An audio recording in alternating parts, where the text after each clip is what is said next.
Eu desligo o vídeo só para a música não ficar aí picotada. Gente, nosso muito boas-vindas para quem está chegando agora, né? A partir de agora, os próximos boas-vindas vão ser só no coraçãozinho, que a gente precisa começar, né? E sempre aquele agradecimento. Nós percebemos que esse tema era muito relevante.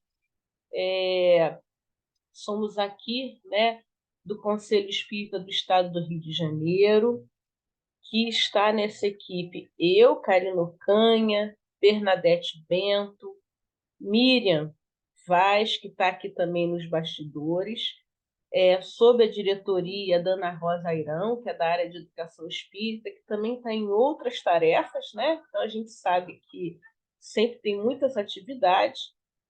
E a gente está aí também com o nosso querido Felipe, que é da juventude, e a gente está tão feliz para trabalhar, quando a gente trabalha integrado, infância, juventude, família. E já que a gente está falando em evangelização da família, a gente não podia deixar de falar desse momento que é tão importante, que é a gestação, que é esse preparo. E resolvemos convidar, né, para o nosso bate-papo de hoje, a Cristiane Assis. Cristiane Assis, ela tem algo muito interessante, não só o trabalho que ela realiza, o livro que ela publicou, que eu já fiz uma propaganda, porque o chamado é porque eu me encantei com o livro. Né? Já estou trazendo aqui Gestação, Encontro de Almas, mas a Cristiane ela também é médica, obstetra, e ela é vice-presidente da Associação Médico Espírita de São Paulo. Para quem não conhece, existem várias associações profissionais pelo Brasil. De Então, Santos, cá. de Santos, obrigada, Cris. Então, bom, né, que São Paulo é aquela região enorme, então a gente tem que ter esse detalhe.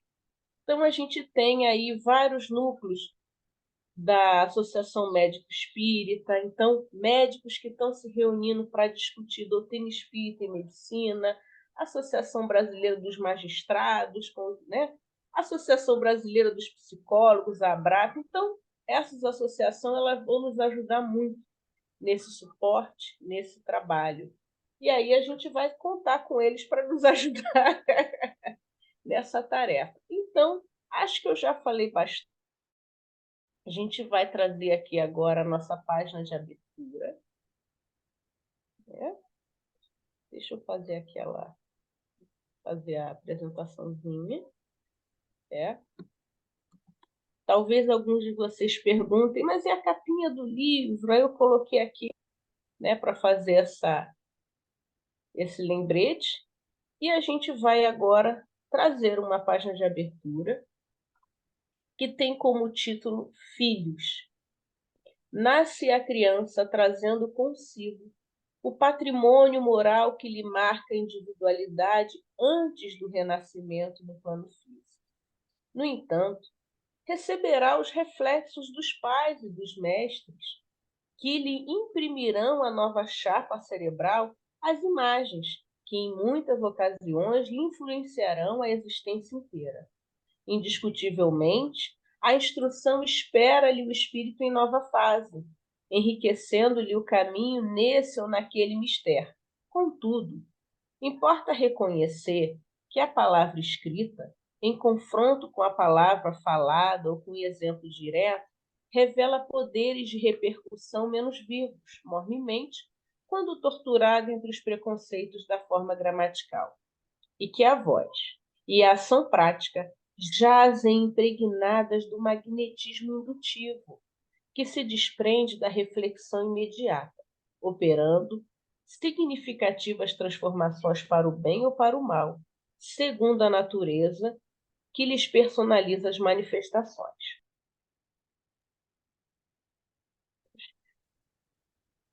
Ok. As crianças confiadas na Terra ao nosso zelo são portadoras de aparelhagem neurocerebral completamente nova em sua estrutura orgânica, a feição de câmara fotográfica devidamente habilitada a recolher impressões. A objetiva, que na máquina dessa espécie é constituída por um sistema de lentes apropriadas, capazes de colher imagens corretas sobre recursos sensíveis, é representada na mente infantil por um espelho renovado, em que se conjugam visão e observação, atenção e meditação por lentes da alma, absorvendo os reflexos da mente que a rodeiam e fixando-os em si própria, como elementos básicos de conduta. Os pequeninos acham-se, deste modo, à mercê dos moldes espirituais, dos que lhes tecem o berço ou que lhes asseguram a escola, assim como a argila frágil e viva ante as ideias dos olheiros. Não podemos, pois, esquecer na terra, embora carreando consigo a sedimentação das experiências passadas, em estágios anteriores da gleba fisiológica, são companheiros que nos retomam transitoriamente o convívio, quase sempre para se reajustarem conosco aos impositivos da lei divina, necessitados, quanto nós mesmos, de provas e ensinamentos no que tange ao trabalho da regeneração desejada, excetuados aqueles que transcendem aos nossos marcos evolutivos, a face da missão particular de que se investem na renovação do ambiente comum, todos eles nos sofrem os reflexos, assimilando impressões entranhadamente perduráveis, que às vezes lhes acompanham os passos desde a meninice até a morte do corpo denso. Tratá-los à conta de enfeites do coração será induzi-los a funestos enganos, porquanto, em se tornando ineficiente para a luta redentora, quando se lhes desenvolve o veículo orgânico, facilmente se ajustam ao reflexo dominante das inteligências aclimatadas na sombra ou na rebeldia, gravitando para a influência do pretérito, que mais deveríamos evitar a temer. E é assim que toda criança, entregue à nossa guarda, é um vaso vivo a arrecadar-nos as imagens da experiência diária. Compete-nos, pois, o dever de traçar-lhe noções de justiça e trabalho, fraternidade e ordem, habituando-a desde cedo à disciplina e ao exercício do bem, com a força de nossas demonstrações, sem, contudo, furtar-lhe o clima de otimismo e esperança. Acolhendo-a com amor, cabe-nos recordar que o coração da infância é urna preciosa, a incorporar-nos os reflexos, troféu que nos retratará no grande futuro, no qual passaremos todo igualmente a viver na função de herdeiros de nossas próprias obras. Então, essa mensagem ela é de Emmanuel, está do livro Pensamento e Viva, psicografia de Francisco Cândido Xavier. Então, eu vou convidar agora a Bernadette para fazer a nossa prece. Bem-vinda, minha amiga. Vamos elevar nosso pensamento, nossos corações a Deus, né? Nosso Criador, o idealizador da família, né? Como instrumento de evolução. Então, vamos pedir a Ele a proteção necessária para a realização dessa tarefa de hoje, que nós, Senhor, possamos ser inspirados aqui, sermos tocados no íntimo de nossos corações sobre a importância dessa instituição, que tem como base o amor, o perdão, a renovação, a conciliação, enfim, vamos falar de evangelho, vamos falar de Jesus, vamos falar de amor, porque a família, ela é esse laço que tem a proposta de nos unir. Que Deus possa inspirar, possa fomentar aqui a união de almas encarnadas e desencarnadas, para que esse trabalho ele possa repercutir a muitos e muitos corações nesse momento presente, mas também através do instrumento da internet, que ele continue repercutindo por muito tempo em vários corações. E assim, Pai, nós te pedimos proteção. Pedimos a proteção de Jesus, nosso guia e modelo, para que todo esse trabalho possa ser realizado na paz, na harmonia e na efetiva consolidação da ideia de que a família é o lugar que Deus nos colocou para florirmos e para crescermos enquanto espíritos que somos. E assim, em seu nome, Senhor, e em nome de Deus, iniciamos esse encontro maravilhoso nesta manhã. Que assim seja. Bom, antes de nós passarmos a palavra a Cristiane, nós vamos pedir que todos mantenham o microfone desligado. E aí, depois que ela fizer uma exposição, vocês podem fazer pergunta, mas para a gente organizar, a gente vai pedir para que vocês possam ir colocando as perguntas no chat, tá? E aí, após a exposição, ela, né, pode nos ajudar aí. Então, Cristiane, seja super bem-vinda. Agora eu vou te deixar a palavra. Se você quiser projetar alguma coisa, o que você achar melhor. Eu só preciso que habilite para eu poder estar. Ih, eu não te habilitei, mas a gente vai habilitar agora. Ah, já foi. Já foi. Vamos lá agora. Vê se agora vai. Estão vendo? Sim. Sei imensamente o convite. É com muita alegria que eu estou aqui com vocês nessa manhã de um sábado de feriado.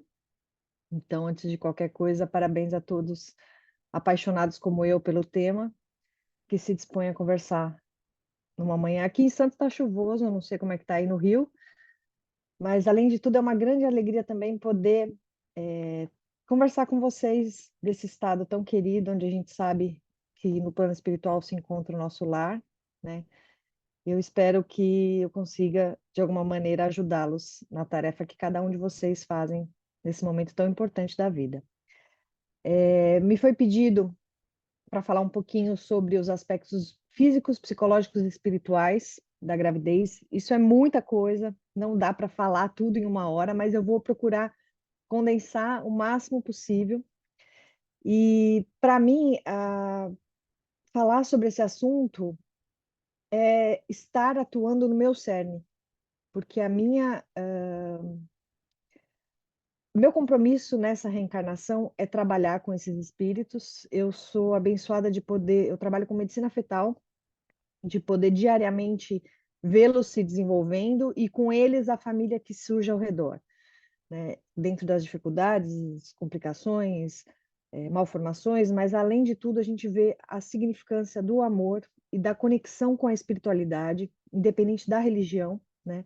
Nós somos espíritas, mas nós sabemos que o espiritismo em si, ele veio não só como uma religião, mas como uma forma de compreender o contato entre o plano espiritual e o plano físico. E isso independe da religião de cada um. Então, o nosso propósito, óbvio que quando nós estamos falando no meio espírita é muito mais fácil falar sobre informações que nós recebemos da doutrina, mas também tentar treinar a nossa linguagem para poder falar sobre o assunto com todas as pessoas que chegarem até nós, né? Porque, afinal, deixa eu só tentar passar aqui. Ah, por enquanto, dentro da evolução da ciência até esse momento, só se encarna através do útero materno. Por enquanto, não existe outra forma, independente de religião, independente de crença, para se estar inclinado no plano físico da Terra é preciso passar pelo útero materno. Então, tudo que a gente puder utilizar como instrumento para auxiliar nesse processo de acolhimento desse espírito é válido, é sobre isso que a gente vai conversar hoje.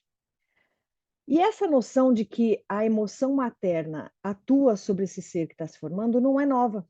No Evangelho de São Lucas, por exemplo, no capítulo 1, versículo 44, a gente já escuta no encontro entre Isabel e Maria, Isabel dizendo o seguinte: no momento em que a tua saudação tocou a minha orelha, a criança pulou de alegria em meu ventre, mostrando que realmente a emoção materna e o ambiente externo atuam sobre esse ser que está em desenvolvimento.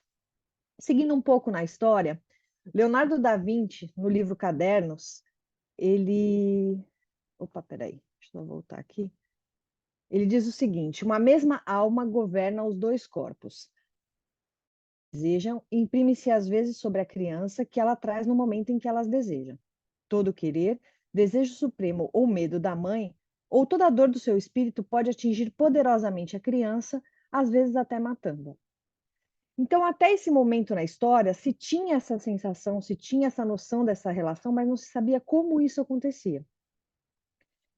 E nós vamos usar essas informações que eu vou oferecer para vocês para ajudar no acolhimento desse espírito que está chegando. De que maneira a gente pode fazer essa chegada acontecer da maneira mais suave, acolhedora e até mesmo estimulante possível, porque todos nós sabemos que, como estamos num planeta de provas e expiações, ninguém está vindo aqui a passeio, né? Então, tudo que puder ser feito nesse momento inicial para auxiliar nessa caminhada que se inicia é extremamente fundamental.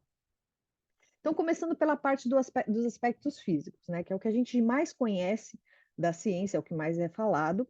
Então, eu não vou me aprofundar muito, vou apenas lembrar que é fundamental que toda gestante esteja com um acompanhamento pré-natal adequado, independente de ser uma gestante de baixo ou alto risco. É para isso que existe esse acompanhamento, para avaliar em que momento talvez seja necessário ter alguma intervenção ou algum auxílio nessa encarnação desse espírito. Além disso, é fundamental que a mãe esteja ciente de que o que ela ingere vai para esse bebê, então cuidar da alimentação. A permanência da prática de atividade física, né? Já se sabe que a gestação não é uma doença.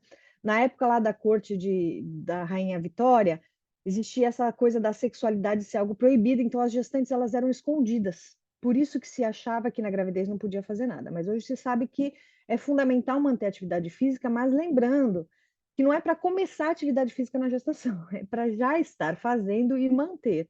Então, se existe o plano de ser mãe, vamos cuidar desse corpo que vai receber esse espírito. E também estar conectado com cada uma das mudanças que estão acontecendo no seu corpo. Hoje em dia, principalmente com a mulher trabalhando tanto, a gente entra num piloto automático e acaba não prestando atenção no que está acontecendo com o nosso corpo. É por isso que às vezes acontecem mulheres que chegam no hospital ganhando bebê e nem perceberam todas as evoluções que aconteceram no corpo dela durante 9 semanas. Então, por exemplo, toda vez que alguma mãe chega me perguntando, doutora, tá tudo bem? Eu falo assim, você que sabe. Sua célula está ligada com a célula do seu bebê. Você é a primeira a sentir se algo não está bem. Óbvio que o médico tem que acompanhar, mas é fundamental essa conexão da mulher com o seu corpo e as alterações que estão acontecendo. Mas não é de hoje que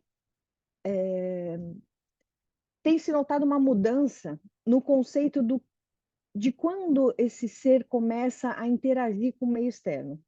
Antigamente, lá atrás, se achava que a criança só tinha dor, só tinha pensamento, só tinha função depois que nascia. Só que com a evolução da neonatologia, com a ciência evoluindo e conseguindo cada vez mais precocemente manter uma vida que saia do útero antes da hora, algumas coisas têm sido aprendidas sobre da ultrassonografia, a gente consegue fazer, e de que maneira que esse ser está se preparando para sair. Então, por exemplo, antigamente se achava que a criança não tinha dor, não tinha pensamentos, não tinha nada até o momento do parto. E hoje se sabe, por exemplo, por que eles achavam isso? Que a mielina, que é aquela camadinha de gordura que envolve os neurônios, enquanto ela não tivesse formado, esse cérebro não conseguia registrar nenhuma informação. E, na verdade, hoje se sabe que não é isso, que a partir de 9 semanas de gestação, já existem uma substância circulando por esse embrião que chamam endorfinas, né? E que elas ajudam a conexão entre o sistema endócrino e imunológico desse bebê em formação. E esses dois sistemas são partes fundamentais da intercomunicação e desenvolvimento desse ser que está se formando. Então, a mielina deixou de ser considerada como essencial para que haja registros e comunicações dentro desse ser em formação. E hoje em dia se sabe que esse feto, esse bebê, já tem percepções e formas de se comunicar desde muito cedo. Outra coisa também que se achava é que criança não sentia dor, tanto no início da vida aqui fora, como bebê, ou até mesmo dentro do útero. E hoje sabe-se que não é bem isso que acontece. Que apesar da parte cerebral, cortical, responsável pelo registro da dor não estar completamente formada, já existem formas de comunicação ali dentro que permitem esse feto entender o meio que o circula e o que entra em contato com ele. Como é que a gente descobriu isso? Não só com os bebês que nasciam antes da hora, que foram para a neonatologia, mas também quando aqueles bebês que durante a gestação eram submetidos a procedimentos invasivos, de entrar com a agulha para pesquisar alguma coisa, observou-se que quando essa agulha entrava em contato com esse bebê, ele fugia, ele se afastava. mostrando que aquele contato, sim, gerou uma sensação desagradável a ponto dele se afastar dele. Tá? Então, com 15 semanas de gestação, já existem essas sensações corporais, e a partir do segundo trimestre de gestação, mesmo sem a parte cortical toda formada, já tem completo registro de tudo que está acontecendo com o corpo dele. Já a audição, como é que funciona o seu desenvolvimento? Ela começa a se desenvolver no começo do segundo trimestre, por volta de 22 a 24 semanas, já respondem a estímulos que são inaudíveis à mãe. Como que isso foi descoberto? Vamos entender que essas pesquisas que eu vou falar com vocês agora um pouquinho, elas aconteceram na década de 70. Então, a gente não tinha alguns parâmetros de proteção da mãe e do bebê como nós temos hoje em dia. Então, algumas coisas que eu vou falar podem parecer estranhas para vocês, mas foi assim que nós descobrimos. Por exemplo, eles introduziram microfones no útero das mães e bloqueavam a audição materna para que, às vezes, uma produção de algum hormônio, alguma coisa, gerasse uma resposta no feto. Então, a primeira coisa que eles perceberam é que um adulto ouvindo as coisas do lado de fora, só antes disso, o que o bebê escuta dentro do útero? Qual é o principal ambiente sonoro dele? São os movimentos do coração da mãe e do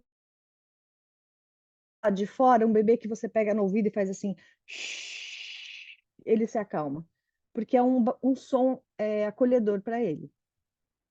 Então, o que eles descobriram? Que lá dentro do útero, com esses microfones, já é possível perceber ritmos e timbres de vozes, que um adulto ouvindo conversas com esse microfone que foi introduzido no útero, ele entende metade das palavras ditas por homens e 1/3 das palavras ditas por mulher.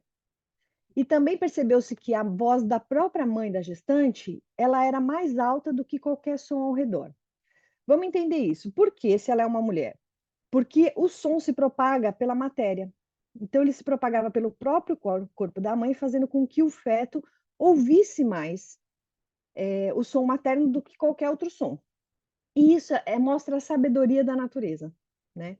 Primeiro, desse feto entendendo o ambiente que o cerca e começando a entender de que forma que ele atua, mas prevalecendo a significância do som da própria mãe, que vai ser a segurança para ele quando ele sair aqui do lado de fora. A gente tem que lembrar que, apesar de sermos seres humanos e temos um córtex frontal desenvolvido, no início, nós todos somos animais. Então, lá atrás, na época da pré-história, algumas dessas coisas que ele já vai aprender dentro do útero seriam fundamentais para a sobrevivência dele aqui do lado de fora. Então, se ele estivesse perdido, ele procurasse o som da mãe, ele saberia que ali teria proteção, tá?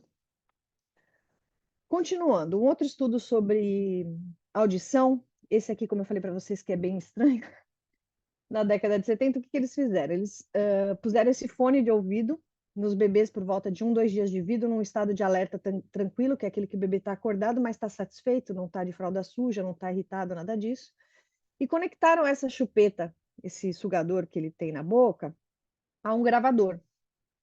Quando ele sugasse mais rápido, ele ouviria uma voz feminina. Quando ele sugasse mais devagar, ele ouvia uma voz masculina. E percebeu-se que ele tinha preferência pela voz feminina, porque ele ficava sugando rápido. Para a parte científica, para tirar o viés, para não achar que era simplesmente a sensação de sugar que agradava ele, eles inverteram. Colocaram a voz masculina no rápido e a voz feminina no lento. E perceberam que nesse momento ele começava a sugar mais devagar para ouvir a voz feminina. E entre as vozes femininas, quando eles faziam um aparelhamento entre qualquer voz e a voz da mãe, ele dava preferência por sugar no ritmo que fizesse com que ele ouvisse a voz da mãe dele. Também foi feito estudos, por exemplo, sobre memória auditiva. Durante os últimos 2 meses de gestação, pediam para gestantes lerem uma historinha habitual lá do país que ele se encontrava. E quando essa criança nascia, eles percebiam que quando essa história tocava no fone, ele sugava para que ela tocasse, diferente da outra. E assim, eram 2 grupos, 2 histórias diferentes para poder parear e avaliar isso cientificamente, mostrando que o bebê já tem até a memória auditiva dentro do útero. Também é importante entender que dentro do útero ele está aprendendo. Apesar de nascer sem falar, observou-se que os bebês de mães mudas, eles apresentavam um choro ausente ou diferente do choro de mulheres que falavam normalmente, justamente mostrando que esse aprendizado começa já dentro do útero. Com relação à visão, a gente vê aqui, deixa eu ver se eu tenho um apontador aqui. Ó, aqui, esse aqui é um bebê de poucas semanas aqui. Peraí, deixa eu voltar. Esse bebê aqui, ó, essa seta, vocês conseguem ver? Isso aqui já são os esboços do que vai ser o olho do bebê. Então, o útero, apesar de ser um ambiente escuro, ele não é impenetrável à luz. E percebeu-se que desde o início da gestação, a parte ocular de captação dessa luz já estava desenvolvida, e com 12 semanas, toda a parte essencial para que ele captasse luz já estava completamente desenvolvida. De 2 a 10% da luz que tem aqui fora chega até o útero, não é muito, mas é alguma coisa. Mas observou-se que quando se jogava uma intensidade maior de luz sobre o útero materno, esse bebê ele aumentava a sua mobilidade e a frequência cardíaca, mostrando que ele era capaz de, mesmo estando dentro do útero, protegido pela barriga, pela gordura, pelo músculo, pelo útero, ele ainda assim notava essa mudança de luminosidade ao seu redor. Com relação ao paladar, as papilas gustativas do bebê, elas surgem no primeiro trimestre e no segundo trimestre, no comecinho do segundo trimestre, já está completamente desenvolvida. Inicialmente, elas ficavam em toda a boca do bebê e depois elas acabam se concentrando só no palato e na língua. E por volta de 12 semanas, as fibras já estão todas estruturadas, 15 semanas perfeitamente capazes de notar as diferenças dos sabores. Para que isso? Para que ele, daqui do lado de fora, consiga saber o que é seguro ou não consumir. Apesar da criança enfiar tudo na boca, ela vai ter predileção por aquilo que a mãe dela consumiu durante a gestação. Então, isso é uma informação importante que eu passo para as gestantes, porque muitas vezes a pessoa está preocupada em não engordar durante a vida, mas quando engravida, ela fala assim: não, agora eu vou comer tudo que eu queria, porque eu vou engordar mesmo. Aí eu pergunto para ela: escuta, isso que você está comendo agora, você vai deixar seu filho comer depois? Ah, não, eu tenho que comer saudável. Eu falei: então começa a comer saudável. Porque quando ele sair, ele não vai querer o que você está oferecendo saudável, ele vai querer o que você oferecia dentro do útero. E como é que se entendeu que dentro do útero o bebê já tem paladar? Foi feito um estudo onde eles ofereciam substâncias adocicadas para gestantes consumirem, chamada de sacarina, e quando ela tomava essa substância, durante o ultrassom, o bebê engolia mais, porque o líquido amniótico estava mais adocicado. O contrário também aconteceu. Quando deram para essas gestantes uma substância de gosto amargo chamada lipidol, o bebê não só parou de engolir, como ele começou a mexer, do tipo, reclamando que ali dentro não estava muito agradável para ele ficar. Então, a gestante, ela vai ensinando e habituando essa criança qual a maneira segura de...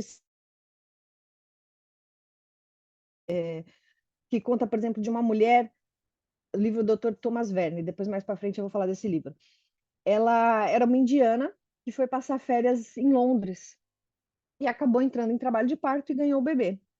E percebeu-se que quando esse bebê saiu, ele não queria mamar no peito. Aí a família da paciente falou assim: eu posso trazer a comida que ela está acostumada a comer, indiana, porque ela estava se alimentando com a comida ocidental, com a comida de Londres. E a partir do momento que ela começou a se alimentar com a comida indiana, com curry, com as coisas que ela estava acostumada, o bebê pegou o peito, porque era aquele sabor que ele estava acostumado dentro do útero. Também com relação ao olfato, ele já está sendo treinado ao qual o cheiro, porque junto com o sabor, o líquido amniótico também tem cheiro. E ele está se habituando com aquele cheiro. Então, no início da quarta semana já começa a se desenvolver essa parte olfativa e por volta da metade da gravidez ela já está completamente formada. E o cheiro desse líquido amniótico vai depender diretamente do que a mãe vai se alimentar, tá? E aí, como é que eles descobriram isso? Eles perceberam que, por exemplo, gestantes que estavam durante a gestação acostumadas a consumirem alho, esse cheiro para o bebê do lado de fora era agradável. Já para as gestantes, os bebês que as mães não consumiam alho durante a gestação, esse cheiro do lado de fora era repudioso. Ele não queria ficar próximo, mostrando que ele também foi acostumado a procurar um determinado tipo de cheiro. Só antes disso, não está aqui, mas para vocês saberem de uma outra pesquisa também da década de 70, que não é hoje em dia tão aceita, não seria tão aceita, mas, por exemplo, eles pegaram o suor de mulheres, puseram algodão debaixo do braço dessas mulheres para pegar o cheiro, e depois eles botavam o bebê e de cada lado botavam um algodão, um com o cheiro da mãe e o cheiro de outra mulher. E ele sempre ia em direção ao cheiro da mãe dele. E por que tudo isso? Porque, como eu disse para vocês, é um serzinho que está se formando para se preparar do lado de fora. Então, quando veio a teoria do Dr. Le Boyer, do nascer sorrindo, deu-se mais atenção à importância desse primeiro momento de contato entre a mãe e o bebê. Então, eu trouxe para vocês umas imagens aqui para ilustrar. Estando tudo bem, o bebê nasceu bem, a mãe está bem, está tudo tranquilo. Tudo bem deixar esse bebê em contato com essa mãe o tempo que ele se sentir satisfeito. Tá? Não tem necessidade de sair correndo, dar banho, secar, nada. Deixa os dois. Depois de 10 minutos, quando esse bebê se recupera do processo de trabalho de parto, o que ele faz? Ele começa a sentir um cheiro conhecido. Ouvir um som conhecido, que é o coração da mãe, ele está ali do lado. E aí ele começa sozinho a se arrastar em direção ao seio materno. Lógico que no meio do caminho ele cansa, porque para a gente é perto, mas para ele é bem longe. E nessa frustração, ele enfia a mão na boca. O que tem na mão dele? Líquido amniótico, que tem o mesmo cheiro e o mesmo sabor do leite materno. Essa mulher se alimentou da mesma coisa. Então ele se anima e segue a jornada dele em direção ao peito da mãe. E finalmente, quando ele encontra esse peito e vai se amamentar, essa é a última coisa que faltava dele enxergar na mãe dele, os olhos da mãe. E essa distância entre o peito materno e o olho da mãe é a distância máxima de visão de um recém-nascido. É a única coisa que ele enxerga e é o que faltava ele enxergar e conhecer daquela pessoa que cuidou dele durante aqueles meses todos. Vamos continuar agora para a parte dos aspectos psíquicos da gestação, né? Como a gente viu lá atrás, que esse contato existe já é antigo essa noção, mas o que a ciência descobriu? O que se sabe a respeito disso? Hoje existe uma psicologia chamada psicologia pré-natal, criada pela doutora Joanne Wilheim, é uma brasileira, que ela define o feto como um ser com vida emocional. Ela diz o seguinte: ele sente, tem emoções, experimenta prazer e desprazer, dor, tristeza, angústia ou bem-estar, e é capaz de relacionar-se com a sua mãe, captando seus estados emocionais e a sua relação afetiva com ele. Todas as experiências biológicas ocorridas com o ser, desde a formação de cada uma das suas células básicas componentes, espermatozoide e óvulo, são registradas em uma protomente por meio do que chamamos de memória celular. Essa é uma informação fundamental até para conversar sobre gestação com ateu, porque a gente sabe do espírito, que o espírito registra tudo, desde antes da concepção, a gente vai conversar isso lá para frente. Mas, e quem não acredita nisso? E quem não tem essa informação? Como que a gente fala com esse tipo de pessoa? Falando em ciência, falando em psicologia pré-natal. Como que a psicologia pré-natal sabe disso? De regressões de memória. Quando o indivíduo, tem vários registros, o indivíduo colocado em hipnose e regride a memória, às vezes ele lembra de coisas que quando ele comenta, a mãe dele, gestante, fala assim, mas como é que ele sabe disso? Ninguém sabe, eu nunca contei para ninguém. Só que ela esqueceu que ele já estava ali dentro registrando tudo o que estava acontecendo. E a grande atenção que a gente tem que ter com os fetos e os embriões é que eles são extremamente egocêntricos.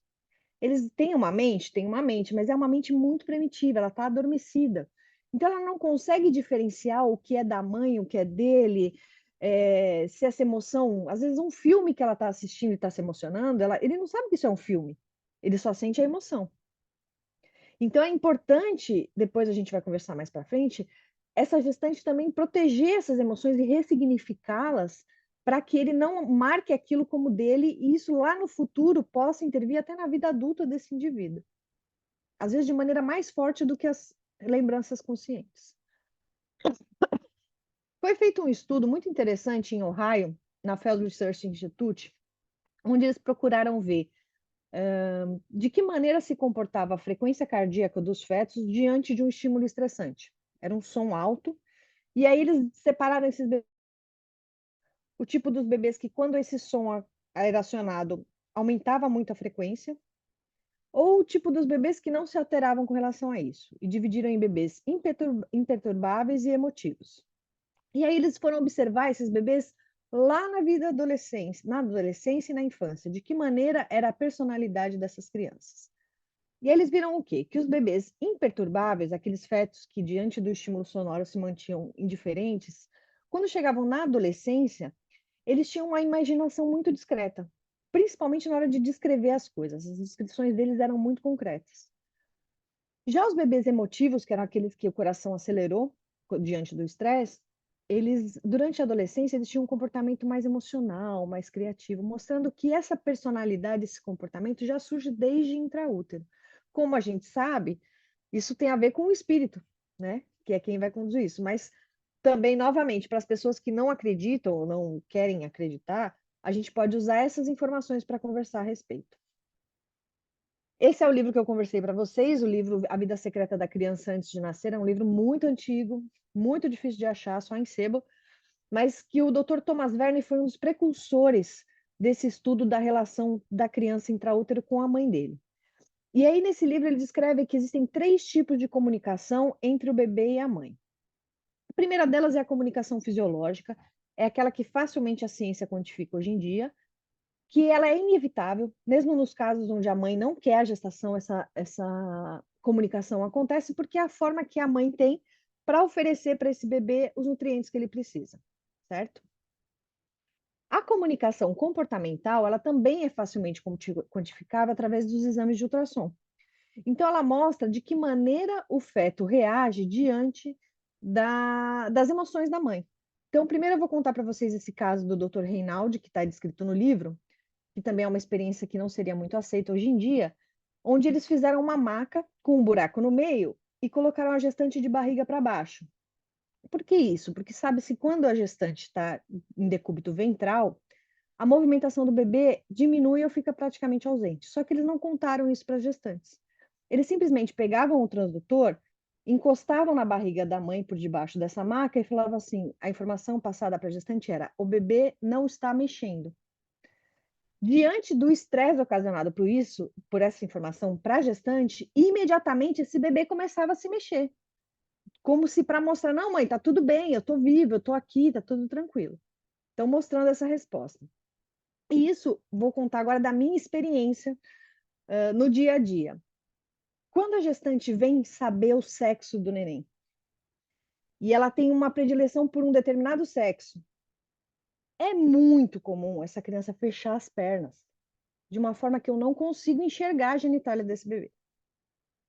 E aí, o que que eu faço para tentar? Porque às vezes, se você inicialmente pergunta, não, você tem alguma preferência? Não, não tenho. Elas falam geralmente que não tem. Ou até falam que tem. E aí, quando eu faço a mente,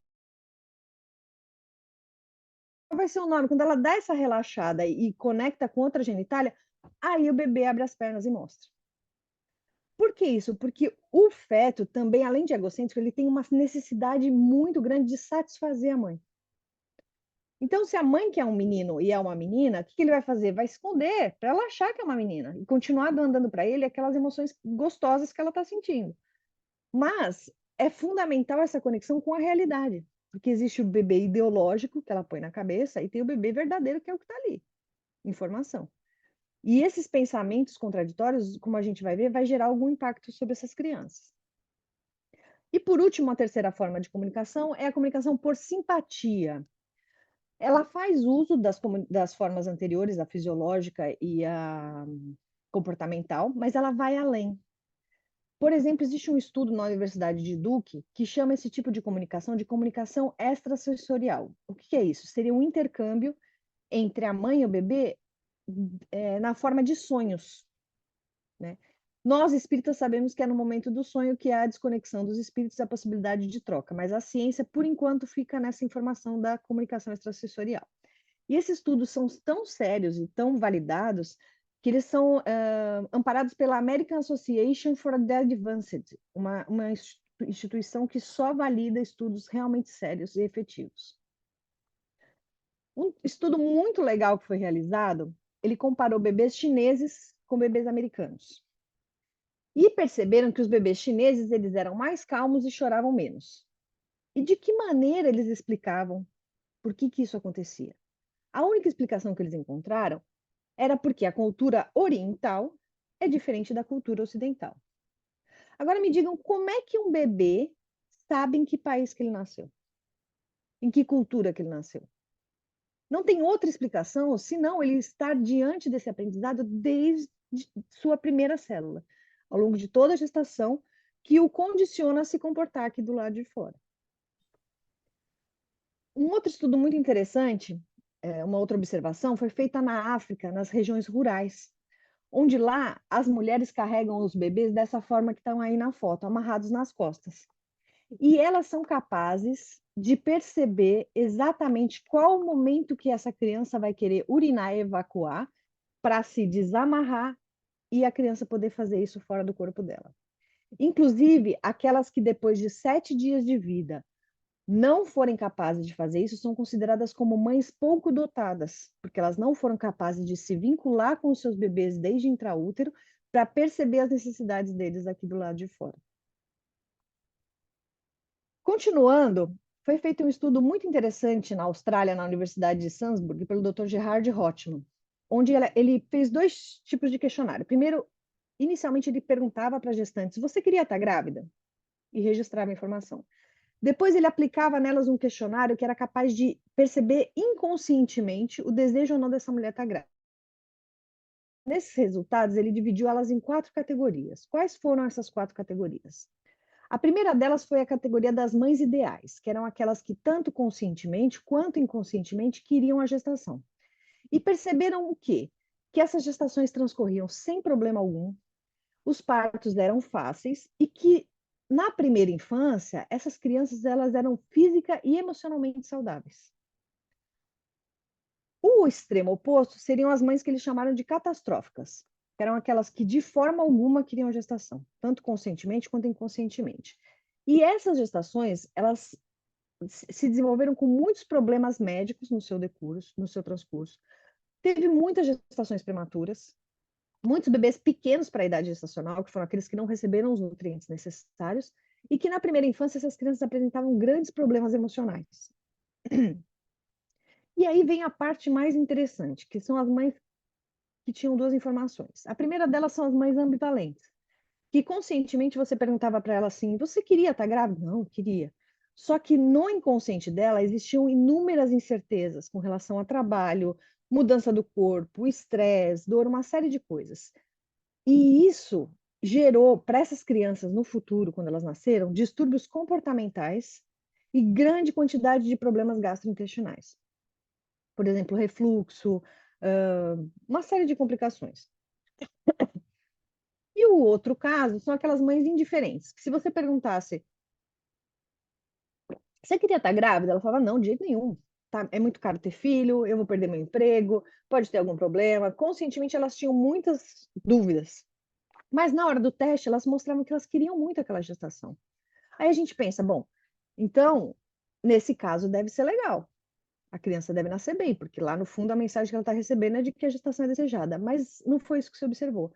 Você observou que essa inconstância, essa inconsistência na informação oferecida, fazia com que essas crianças, no futuro, elas não compreendiam muito bem essa dupla mensagem, ficando apáticas diante de várias tentações, porque elas não sabiam como se comportar.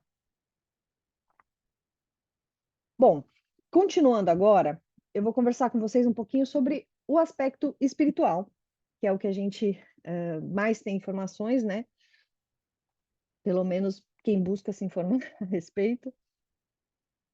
No livro Mensagens de Além-Túmulo, em 1935, existe uma pergunta que diz o seguinte: está o mundo subconsciente subordinado às funções corporais? Para essa pergunta, o espírito Max disse o seguinte: o mundo subconsciente não se acha subordinado à função de nenhum órgão. Ele representa a súmula dos conhecimentos do ser em suas existências pregressas, consubstanciada na inteligência operadora e criadora. É a câmara secreta onde todas as experiências se arquivam para emergirem no futuro próximo ou longínquo. Assim, são as faculdades espirituais. Não. Peraí, que tem um monte de gente aqui. Peraí, deixa eu só tirar aqui vocês. Pronto. Não aparecem na nossa vida comum, porquanto o ambiente atual ainda não as comporta, mas estão latentes para emergirem futuramente em toda a sua plenitude. que quer dizer isso?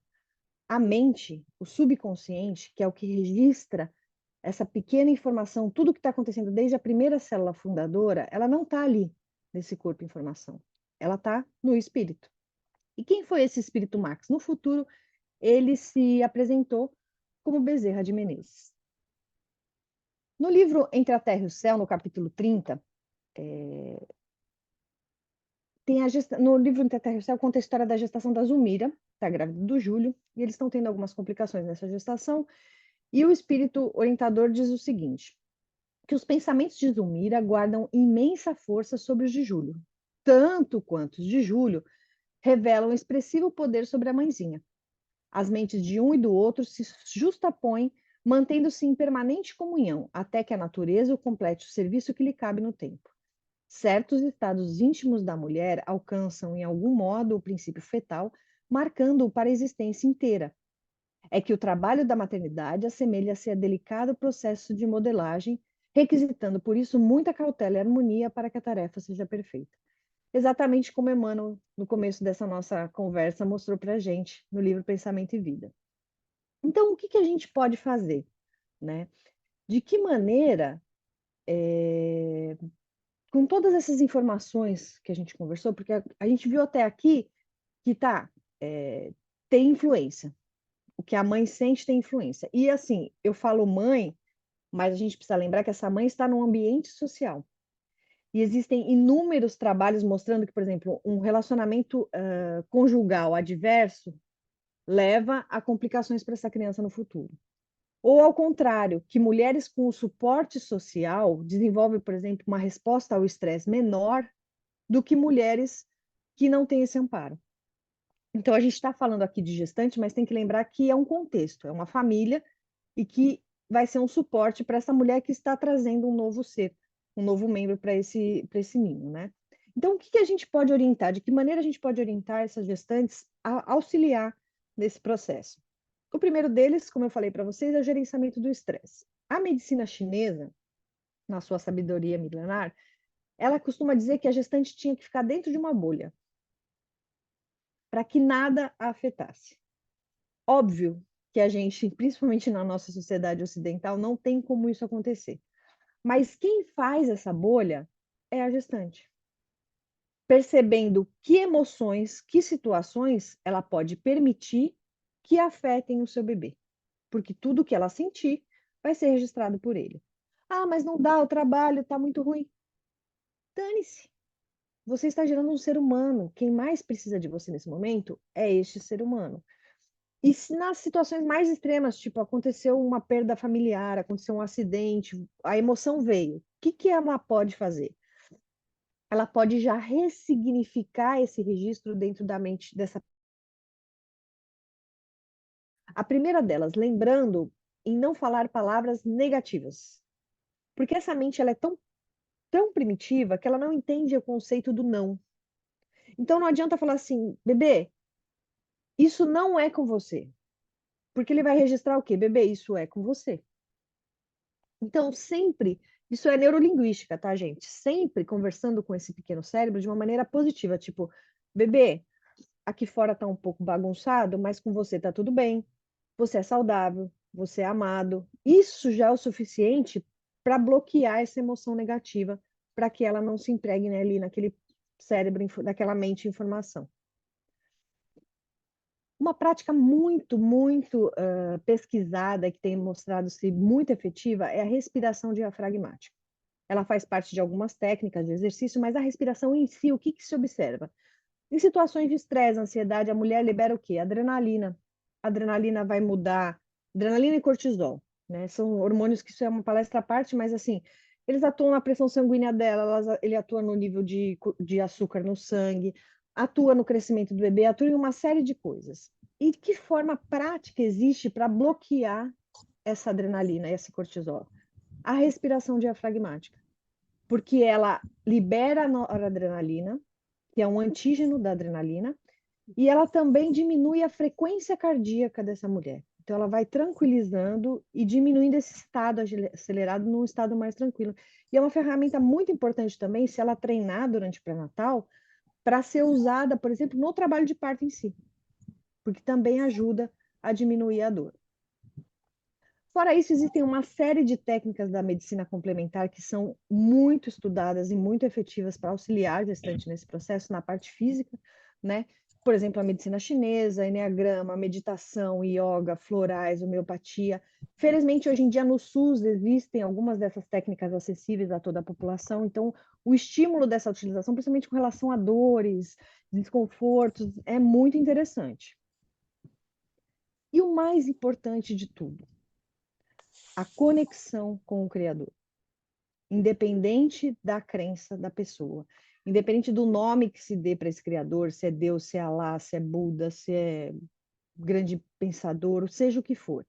É essa compreensão de que a mulher é apenas um coparticipante do processo da criação da vida.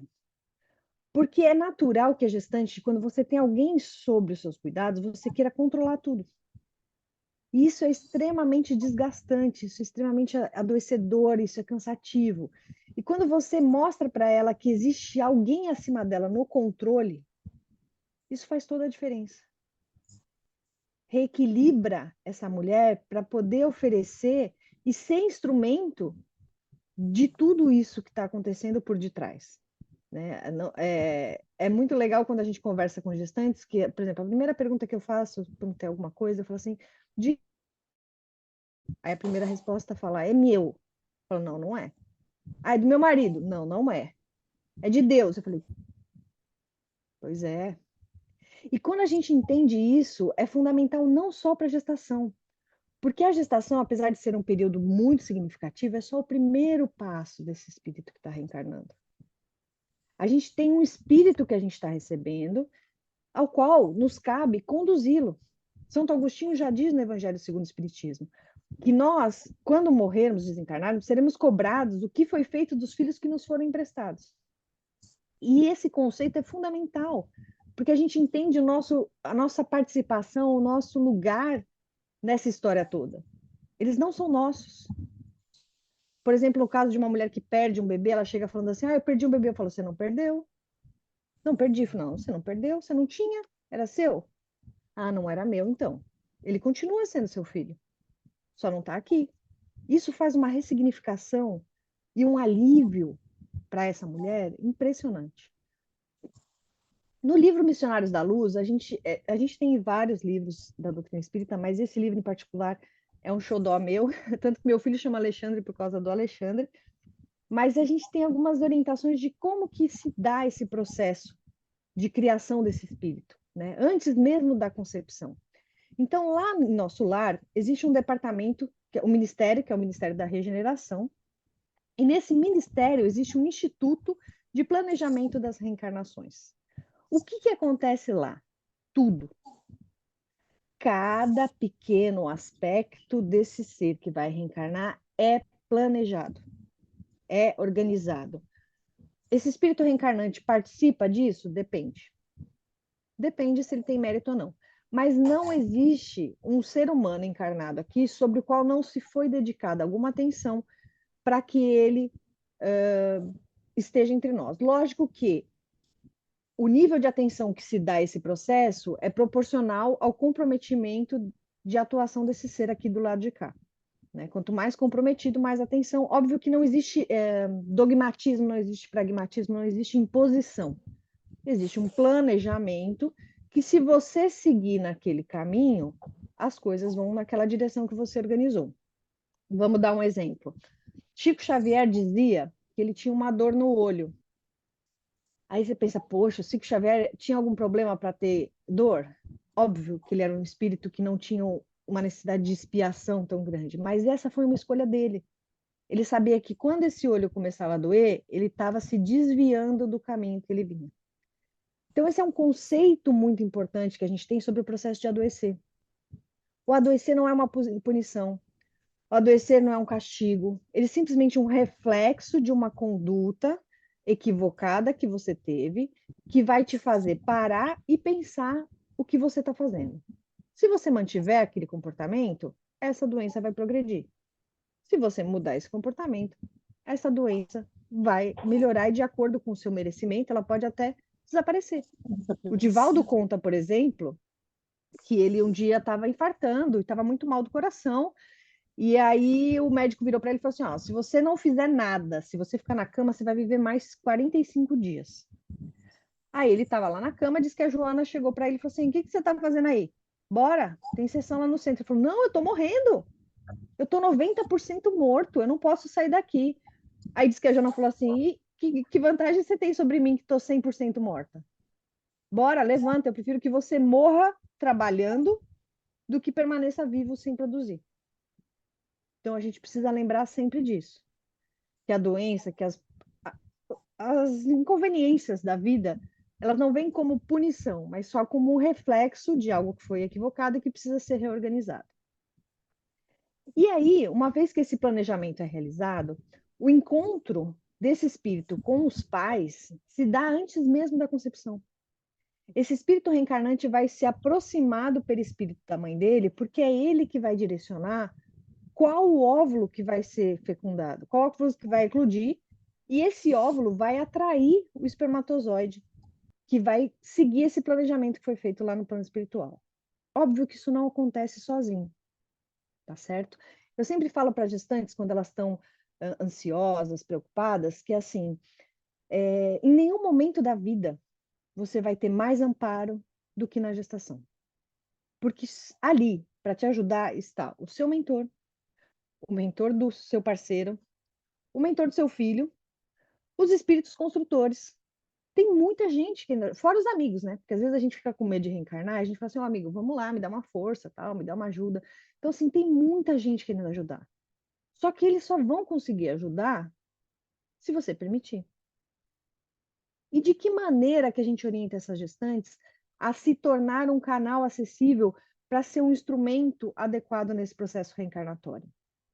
Evangelho, evangelho no lar, é uma prática excepcional, não só para a limpeza do ambiente onde esse espírito vai chegar, mas para a conexão dos espíritos que estão envolvidos no processo reencarnatório.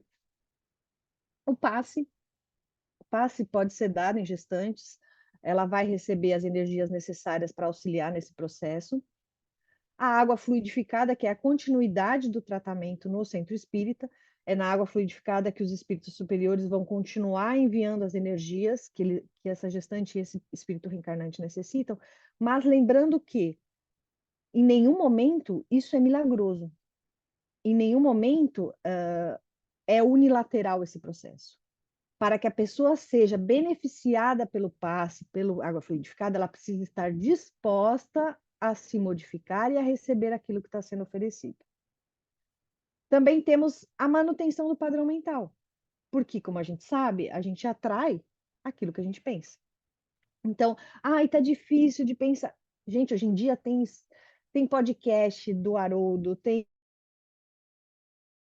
livro espiritual, esse livro do Chico gravado audiolivro. Então, assim, não estou conseguindo ler, não estou conseguindo parar minha mente para ler. Então, vai no YouTube, vai no celular, vai em qualquer lugar e ponha coisas para você ouvir que auxilie você a se conectar com esses espíritos que querem ajudar.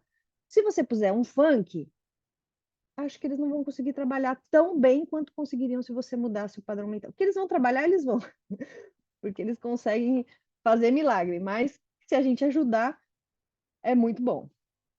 E também a prece. A prece é um exercício de conexão com o Criador, né?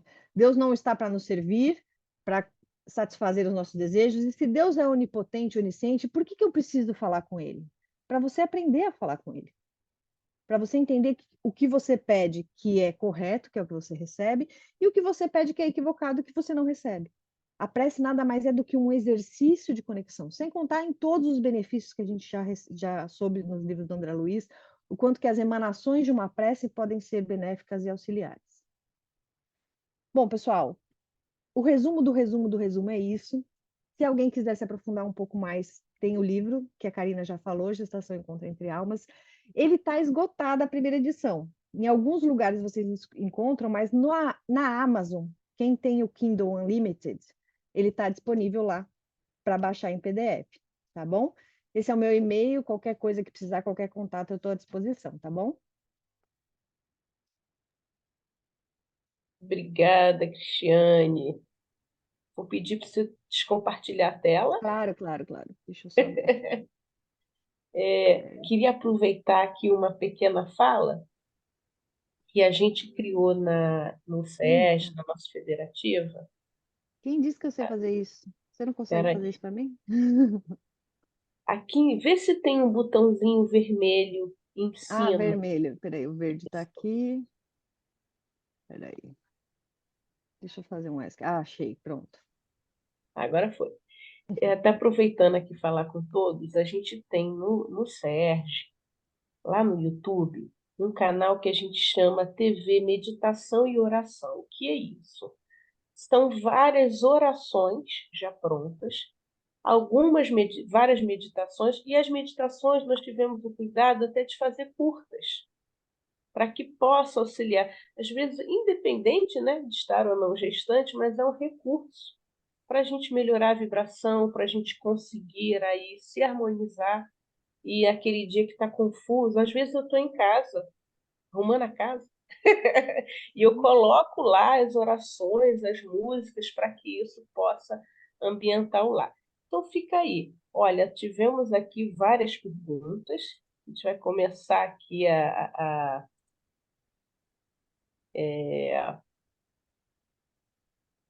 Felipe, o chat sumiu meu.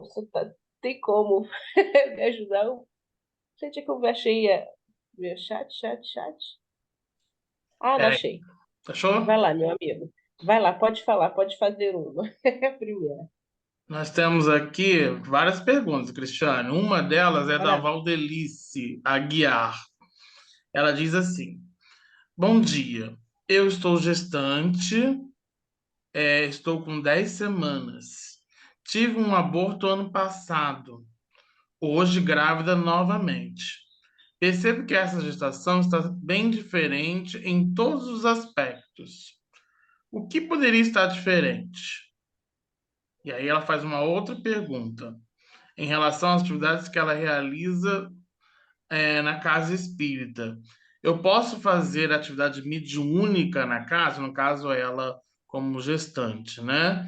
E a terceira pergunta é: pode andar de bicicleta? E complementando, pode ter relação sexual? Bom, vamos lá. Uma de cada vez. A primeira delas, o que está diferente? Para começar, você, né? Esse aborto certamente fez com que você aprendesse muita coisa sobre você, sobre a maternidade. Então, assim,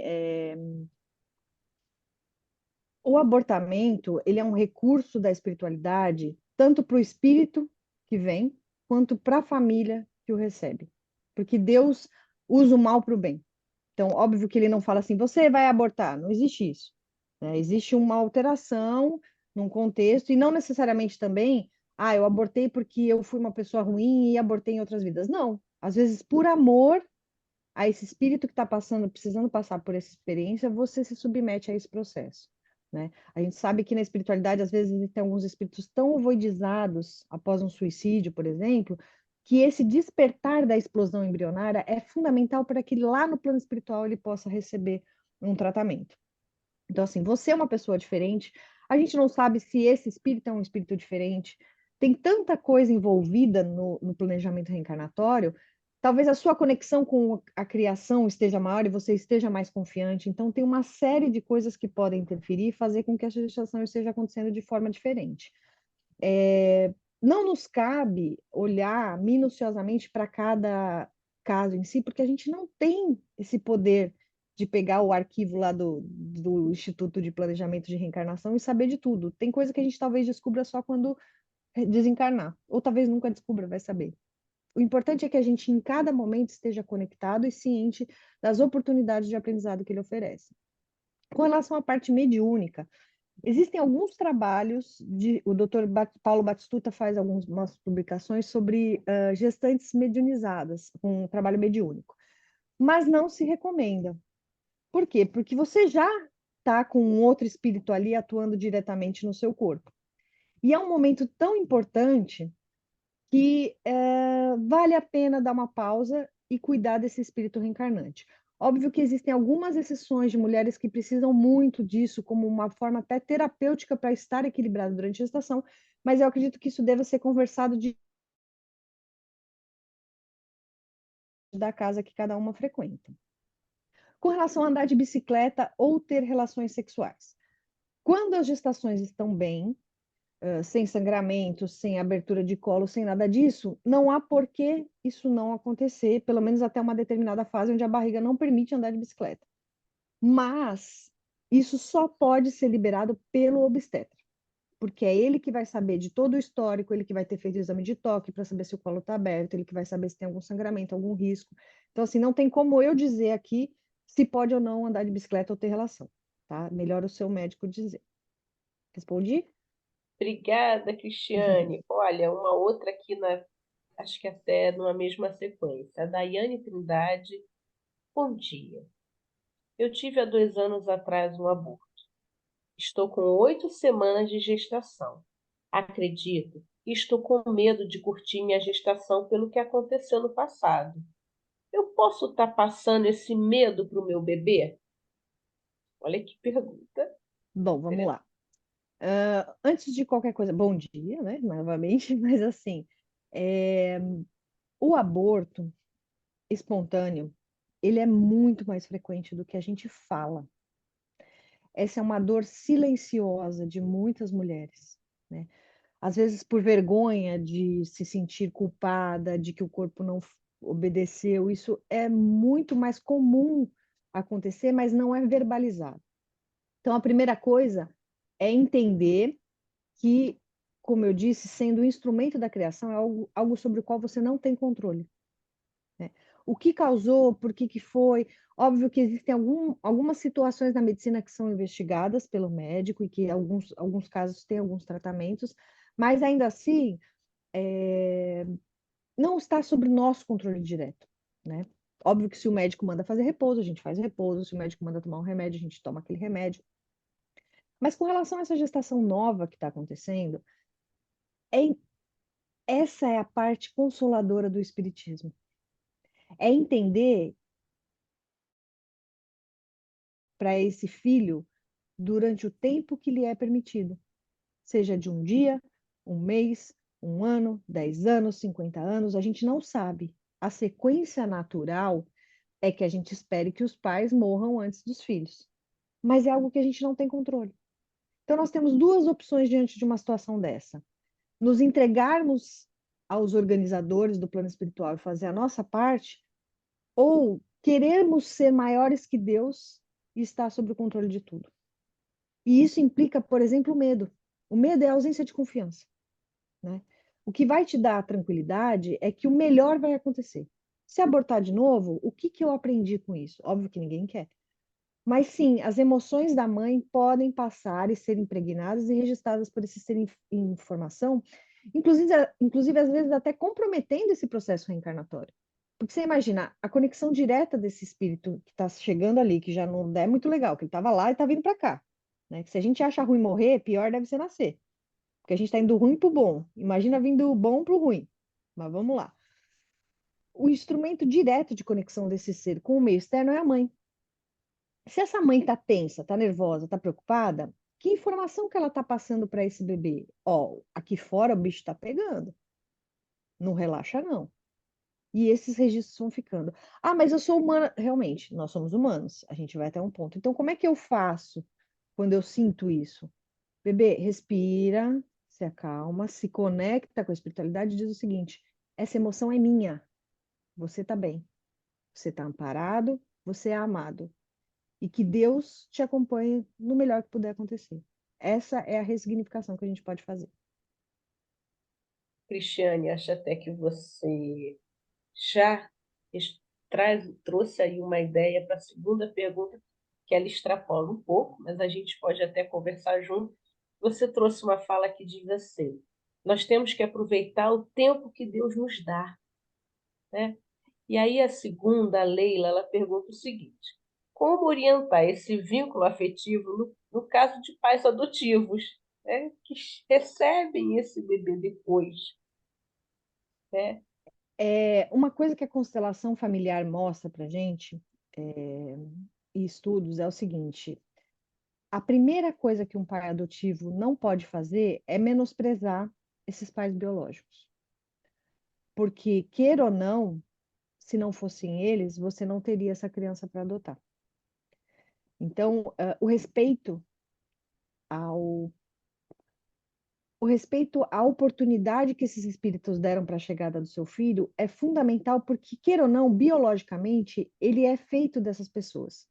Se você menospreza esses indivíduos, você está indiretamente menosprezando esse filho. E ele inconscientemente registra isso. E lá no futuro, a dinâmica psíquica vai fazer com que ele se revolte contra você, porque você está revoltado contra quem deu a vida para ele. Óbvio que existem, sabe, mães que não souberam ser mães como se comprometeram, pais que não souberam ser pais, mas não nos cabe julgar. Porque se Deus e Jesus, que são muito maior que nós, não julgam, quem somos nós? Óbvio que a gente não tem necessidade de manter essa criança em contato com essas pessoas, se nos foi permitido acolhê-la. Mas sempre ciente de que, olha,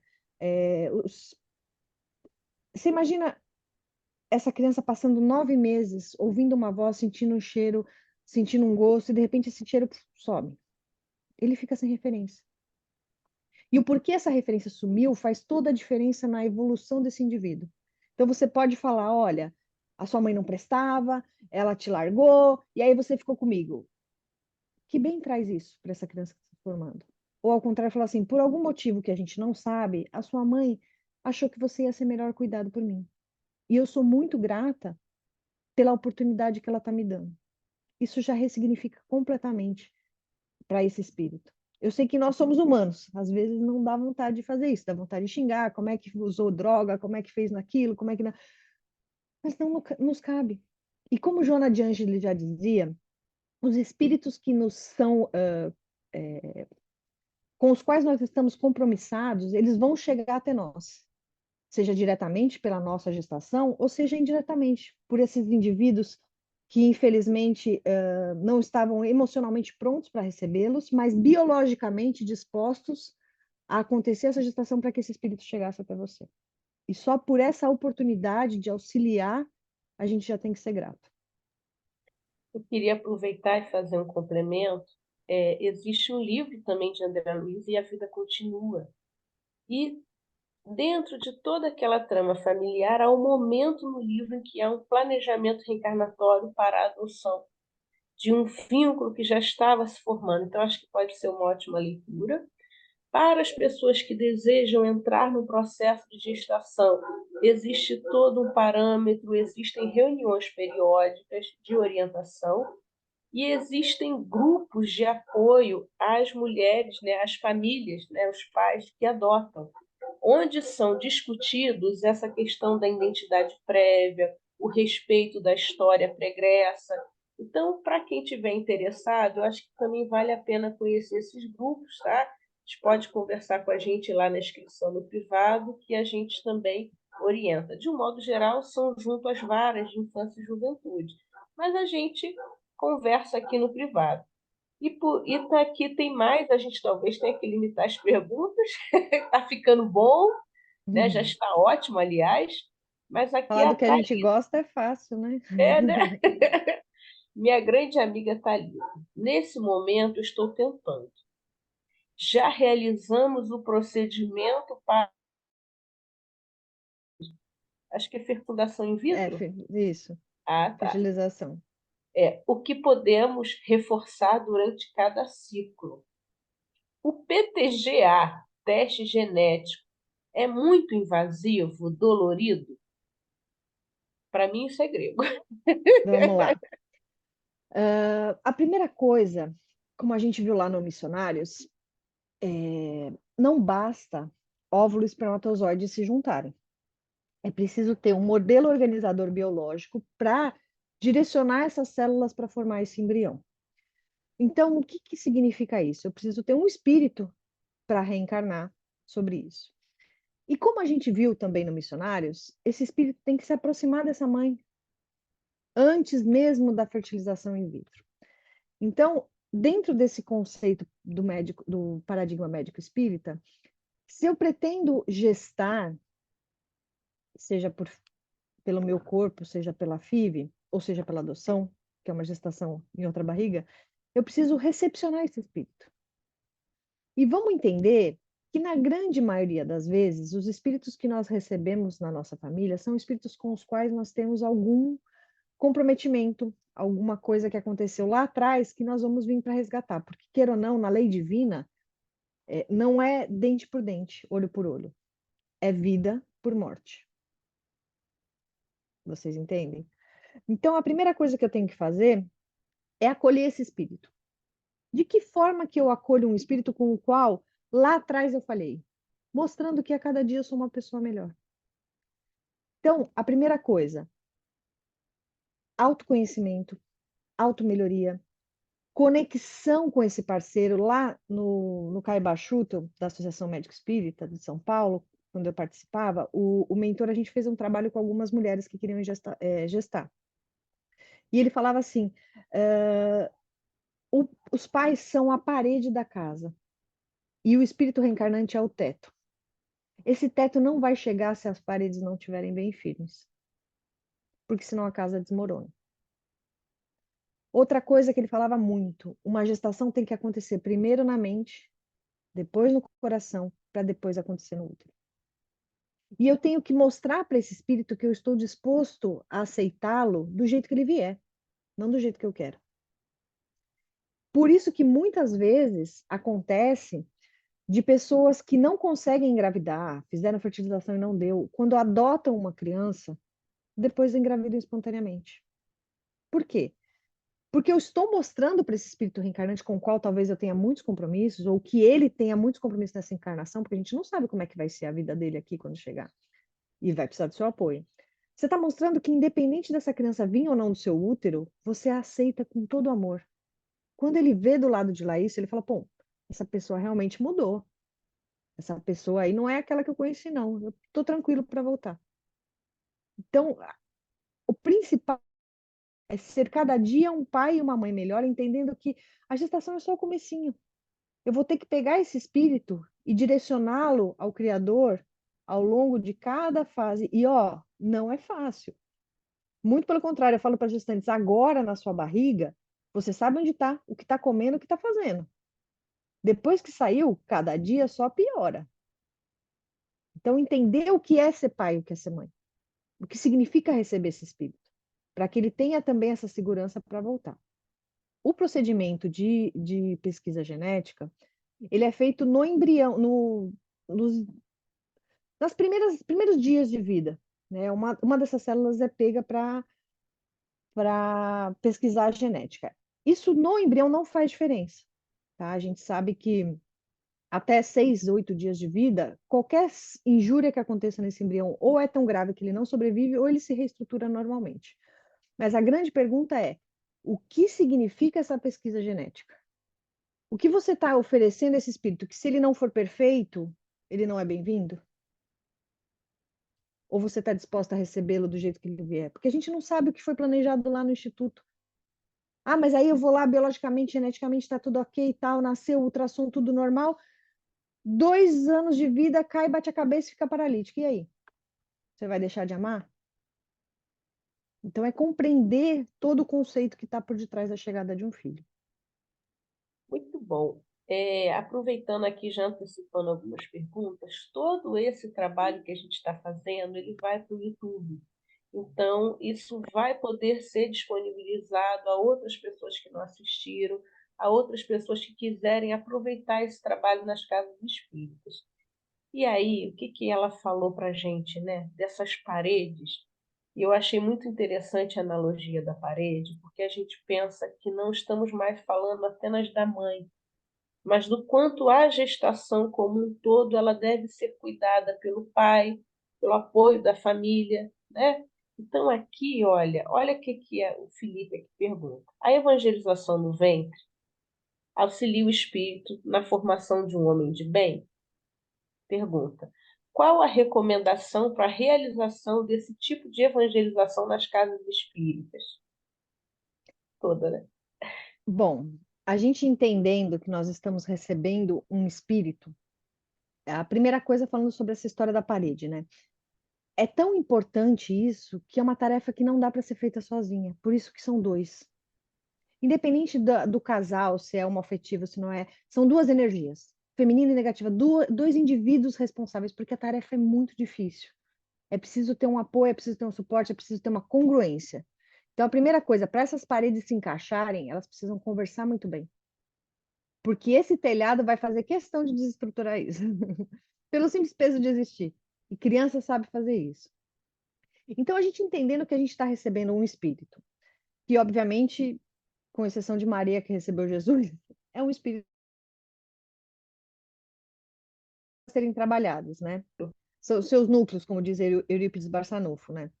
Só que quando ele está ali, seja no útero, seja como criança pequena, essa parte que não é tão bacana, ela está meio obscurecida, inconsciente, não está se aflorando. É nesse momento que os pais precisam impregnar esse espírito de fortes emoções positivas, de evangelização, de coisas que, quando essas energias contraditórias quiserem se manifestar, vão ser essas impressões que vão bloquear. É essa semente, é esse evangelho, é essas informações. Óbvio que a gente, como pai, depois de uma determinada idade, a gente não tem controle sobre o que os filhos vão fazer. Mas essa sementinha que a gente plantou, lá na frente vai fazer toda a diferença. Aí a pessoa pensa assim: nossa, mas eu não sou uma pessoa tão boa, eu tenho tantas falhas, o que que eu vou fazer? Não se preocupe. O planejamento reencarnatório é tão perfeito que em você existe alguma característica que será fundamental na reencarnação desse espírito lá no futuro. Você simplesmente sendo você, mas você tem que lembrar, é sendo você conectado com o Criador, porque você também é um espírito que precisa melhorar. Então, é para isso que entra a evangelização. E quanto mais precoce, quanto mais fácil esse acolhimento, melhor para esse espírito que está chegando. A gente ajuda a mãe, o pai e o espírito reencarnante a já ir se reequilibrando nessa energia igual, porque por mais que cada um deles sejam diferentes, a única coisa que eles têm em comum é o Criador. Então, quando a gente faz todos vibrarem na mesma conexão, o risco de interferência, o risco de desequilíbrio é menor. Por isso a importância da evangelização. Muito bom. Bom, a gente vou finalizar com mais duas perguntas, né? Já está aí.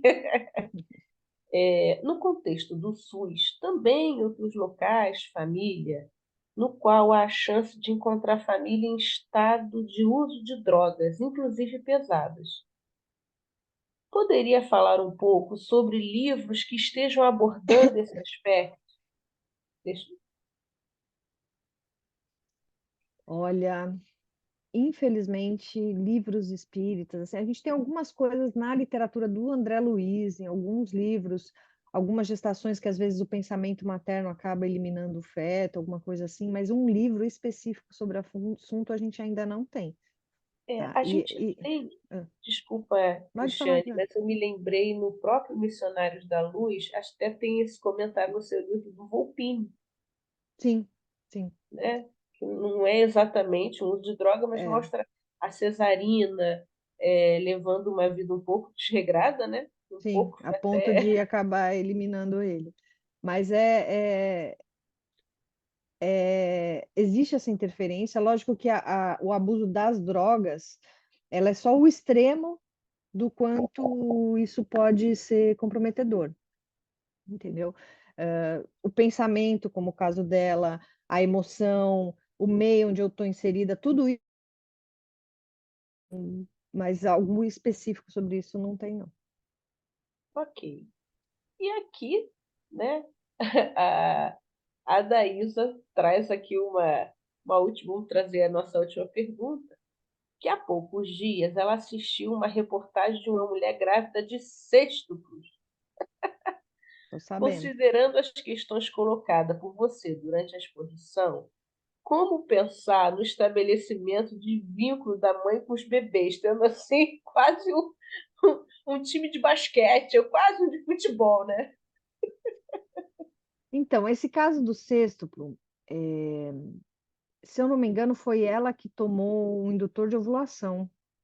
E aí, quando você toma um indutor de ovulação, você não tem controle sobre quantos óvulos vão ser fecundados. Lógico que, assim, quando você faz isso com a supervisão de um médico direitinho, você faz um ultrassom antes para ver quantos folículos tem.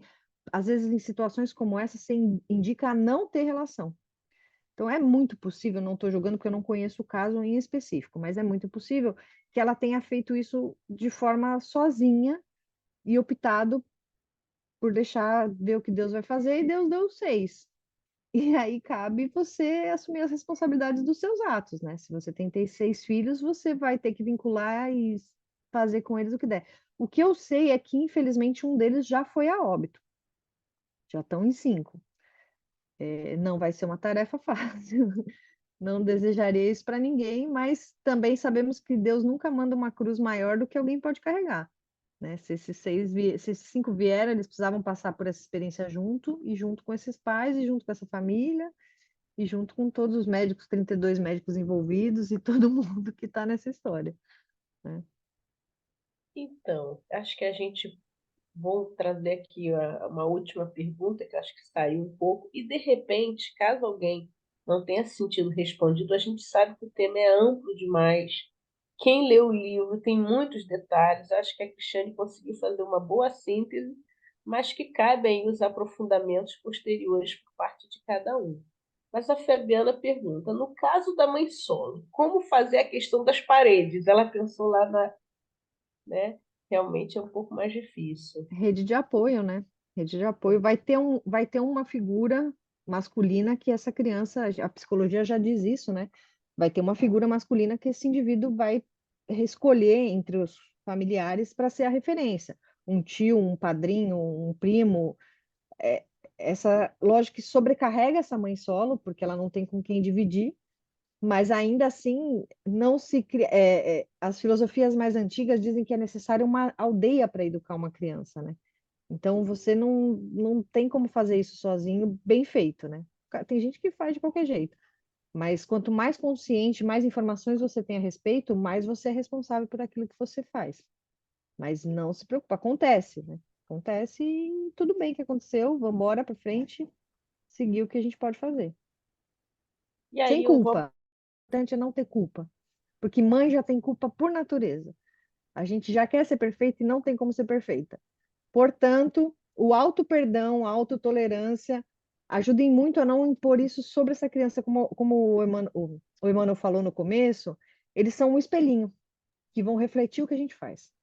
Então, se a gente estiver ali constantemente culpada, sobrecarregada, é esse tipo de molde que essa argila vai estar fazendo para essa existência. E aí eu vou aproveitar, né? Já agradecendo você por estar aqui com a gente, por todas as reflexões, pelo trabalho lindíssimo que você faz, e trazer aqui um pouco dessa questão da importância de que cada um, gestante ou não, possa contribuir com esse momento. Existem muitas pessoas que às vezes essa rede de apoio, ela é feita às vezes por amigos, por outras pessoas externas, né? Que a casa espírita pode estar ocupando esse espaço também. Cristiane, se puder ficar com a gente mais um pouquinho, tá? Tô aqui à disposição. O nosso muito obrigado. E a gente quis trazer agora também, né? A gente tem ainda mais uns 30 minutos de conversa, que existem algumas casas espíritas no Rio de Janeiro que elas fazem um trabalho de acolhimento à gestante. Márcia Mota, aliás, Márcia Frota, conseguiu entrar? Você está aí? Estou sim, Opa! muito feliz por estar entre vocês todos. Então, eu queria que você pudesse contar um pouquinho para a gente como é que é esse trabalho feito aí na Casa Espírita, Centro Espírita Bezerra de Menezes no Estácio, ok? Isso. Primeiro eu quero agradecer o convite e vou falar resumidamente, porque são 111 anos, então a gente tem que reduzir, reduzir muito. Então eu vou começar pelo quase o final dessa fala, onde se falou nas paredes da casa. Então, o nosso trabalho com as gestantes, ele visa essas paredes. Então, nós fazemos um trabalho realmente de convite aos namorados, aos maridos, aos companheiros que estão junto a essas gestantes. porque sabemos da importância de receber um espírito em cada um de nós.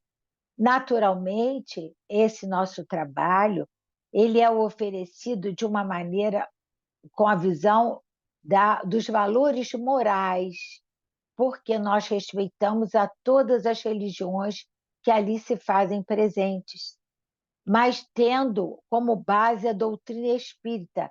Todas sabem que elas serão orientadas com base na doutrina espírita.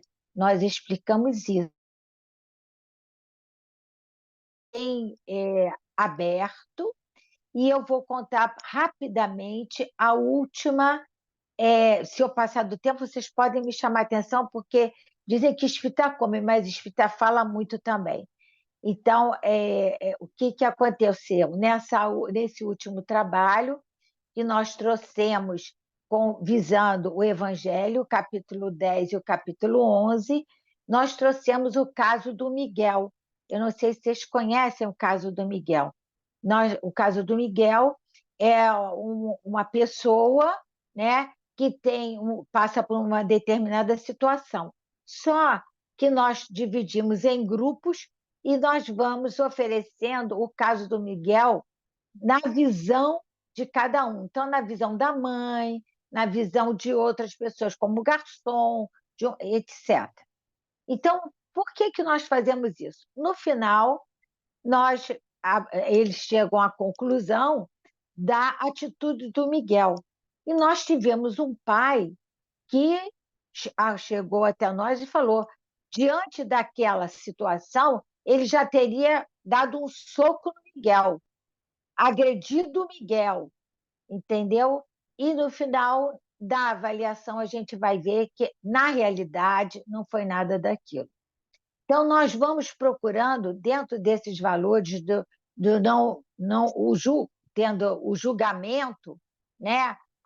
Os sentimentos de agressividade não vão contribuir em nada para cada um de nós, e, naturalmente, nós estaremos, assim, contribuindo para a ambiência daquele espírito que ali está chegando. Mais tarde, nós observamos que esse rapaz usava uma tornozeleira eletrônica. Então, isso é para ver que o nosso trabalho hoje em dia ele é muito importante, porque nós estamos acolhendo almas que vão educar almas. Então, sem nenhum contexto religioso diretamente, mas sim de harmonia dentro dos corações, trazendo os valores morais de cada um de nós. Então, o que eu quis dizer, passar é isso, a importância da evangelização nesta visão, uma visão natural do espírito para o trabalho das gestantes, convidando sempre os seus parceiros. Eu acho que eu trouxe alguma contribuição pequenininha, que é muita coisa, eu não quis me deter no processo real do Miguel, o Miguel existe em cada um de nós. Então, é isso aí. Obrigada, minha amiga. Obrigada a cada um.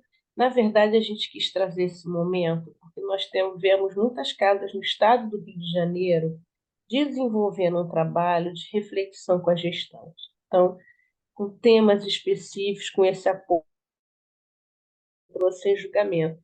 Isso é muito importante porque, para que o nosso maior desejo como federativa é realmente ampliar esses espaços na casa espírita, né?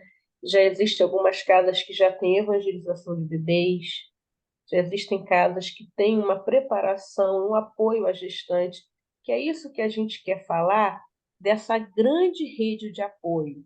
Então, a rede de apoio familiar, a rede de apoio social, a rede de apoio na casa espírita. Márcia, obrigada. Eu que agradeço. Beijo. Beijos a todos. Você conseguiu entrar aqui. Agora eu só vou colocar, desculpe, tem o livro do Hermínio Miranda, Nossos Filhos São Espíritos. Ele também é muito interessante para a nossa leitura. Obrigada, Perfeito. eu que agradeço. Nós te agradecemos. E outra companheira que ia falar conosco teve um imprevisto. mas eu não queria que ela deixasse de trazer a sua contribuição, porque a casa espírita dela já faz um trabalho da gestante, do ventre, da evangelização de bebês. Então, ela carinhosamente trouxe aqui um vídeo, é um vídeo curto, mas a gente vai ver aqui Michele do Centro Espírita Miguel. Vamos lá. Como estão todos? Eu me chamo Michele, sou trabalhadora do Centro Espírita Miguel, que fica na Abolição, e estou passando aqui para contar para vocês um pouquinho sobre a evangelização na nossa casa espírita. A nossa evangelização, ela acontece do 0 até os 21 anos. Isso mesmo. Começa com os bebezinhos até 3 anos e depois eles vão para o jardim maternal, vão para primeiro, segundo, terceiro ciclo e até chegar à mocidade. E lá ocorre todos os sábados, de 3 da tarde até as 5 horas da tarde. Mas também temos evangelização nos dias de reunião pública, que na nossa casa ocorre às quintas-feiras à tarde e aos domingos pela manhã. Lá a gente fala sobre todos os temas.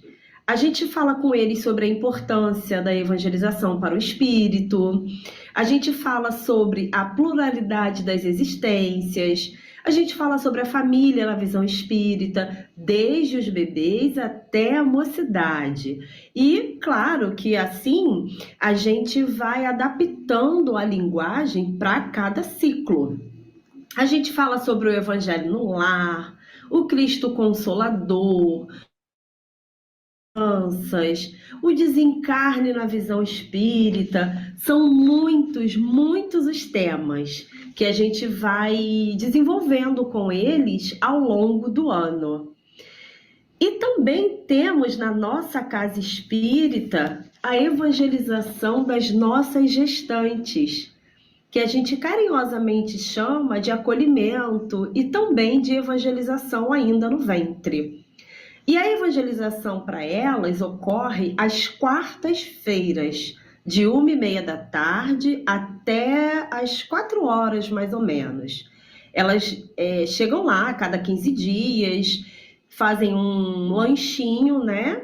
Tomam um cafezinho e logo após elas são direcionadas para a salinha e a gente também fala com elas sobre temas diversos, mas de uma maneira diferente.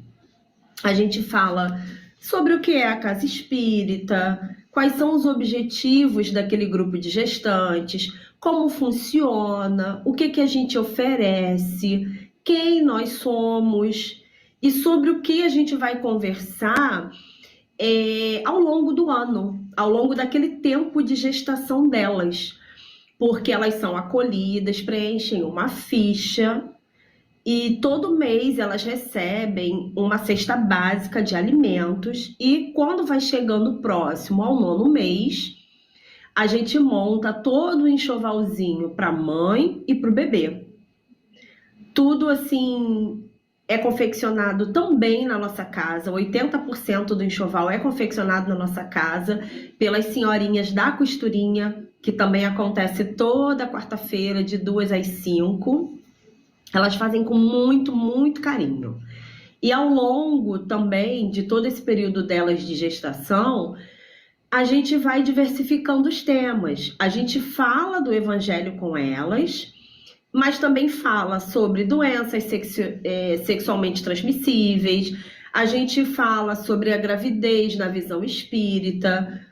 A gente fala sobre os cuidados do corpo, a alimentação da gestante, a gente fala sobre a higiene da mãe e do bebê, e a gente vai tentando, ao longo desses períodos de gestação, atendê-las da melhor maneira possível, conforme a necessidade de cada uma. Já ocorreu de termos que mudar o tema, porque a necessidade era que falasse, por exemplo, sobre o aborto, e foi necessário mudar, nós mudamos. A gente fala também sobre o cuidado do corpo e do espírito, o que é muito legal, né? A gente pode falar sobre o Evangelho, trazendo para a realidade delas, para a atualidade delas nesse momento, enquanto gestantes. A aceitação dos filhos no planejamento, com ou sem deficiências físicas e mentais. E é um trabalho que a gente faz muito carinhosamente. Nós temos os palestrantes já certos que formam ali um grande grupo conosco. Temos uma equipe grande também de trabalhadores que são psicólogos, enfermeiros, assistente social, tem pediatra, todos eles são trabalhadores da nossa casa e resolveram a nosso pedido, né? Nós fizemos uma conversa, desenvolvemos um bom planejamento para que isso tudo ocorresse. E intercalado a esses 15 dias, numa semana a gente fala do Evangelho, na outra a gente fala sobre as questões que elas necessitam, né? Que são esses cuidados do corpo, cuidado com o bebê, e ali a gente vai vendo, vai ficando assim, né? Vai humanizando mais, vai chegando elas mais para junto de nós e tentando buscar atender as necessidades que elas têm naquele momento, tá bom? Era isso que eu tinha para dividir com vocês. Espero ser muito útil e qualquer dúvida, qualquer maiores esclarecimentos, pode pedir a Karina para falar comigo e estou super aberta a ajudar no que for possível. Um grande beijo para cada um de vocês.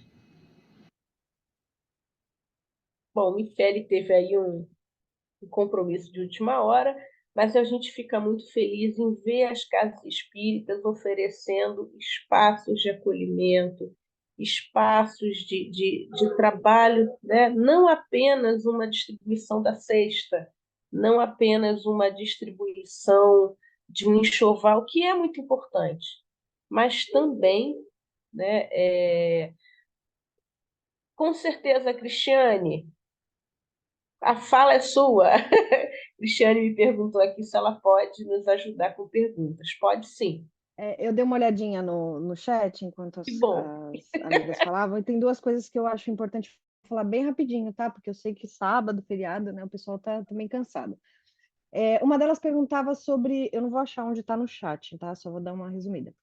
Sobre quando a família e a própria mulher excluem o pai do processo. A gente tem que lembrar que existe ex-parceiro, mas não existe ex-pai. Esses espíritos se comprometeram antes de reencarnar de receber essa criança. E é fundamental que ela precisa dessa interação. Lógico que existem casos excepcionais, onde o pai tem risco para a criança, aí é óbvio que a gente tem que preservar o bem-estar. Mas não se pode, por orgulho, por dor, por tristeza, por partes emocionais que a gente ainda não aprendeu a lidar com o fato do outro seguir a vida dele, a gente não pode colocar em risco a relação dessa criança com os pais, tanto com o pai quanto com a mãe. Eu acho que isso é fundamental da gente lembrar. A outra pergunta fala sobre gestações em casos de guerra, principalmente como está acontecendo agora lá em Israel e que também acontece na Ucrânia, tudo isso. Existe um trabalho científico que foi feito com crianças de mulheres da Primeira Guerra Mundial e Segunda Guerra Mundial, porque em Londres eles têm um registro de saúde, de sistema de saúde muito bom.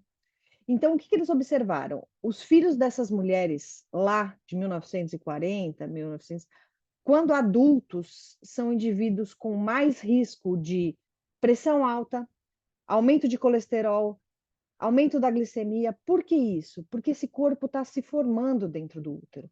Só que em situação de estresse, ou o corpo se desenvolve, ou o corpo protege o que já tem pronto.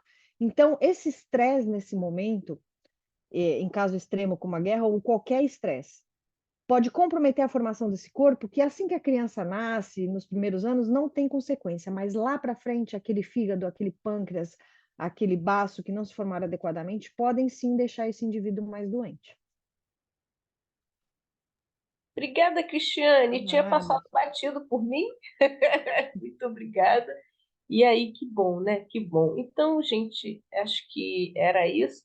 A fala da Michele, é importante a gente lembrar, né, que também a Casa Espírita tem todo um trabalho realizado com as famílias, tá?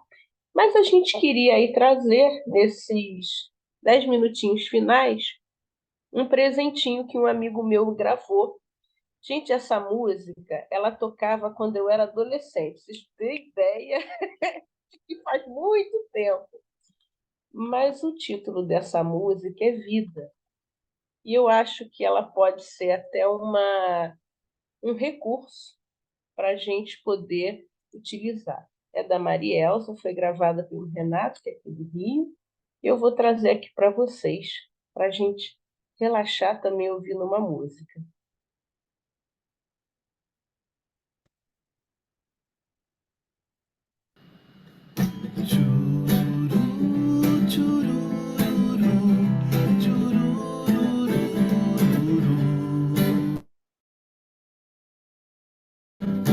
Vida, vida, quero te abraçar, quero te encontrar no coração.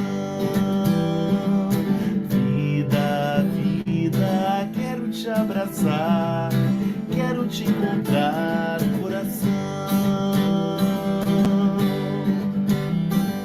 Deixa-me entender os teus mistérios, ver a face clara das tuas manhãs.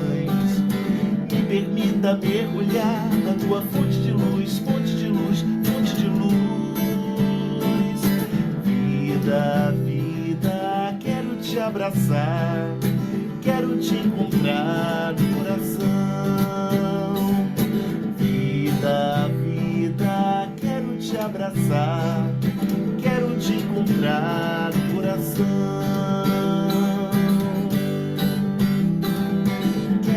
Além da noite escura, as estrelas que ainda vão cintilar, renascer na dor e nos sorrisos, ter muitos motivos pra continuar a te buscar. Vida, vida, quero te abraçar, quero te encontrar no coração. Vida, quero te abraçar, quero te encontrar no coração. Vida, vida, quero te abraçar, quero te encontrar no coração.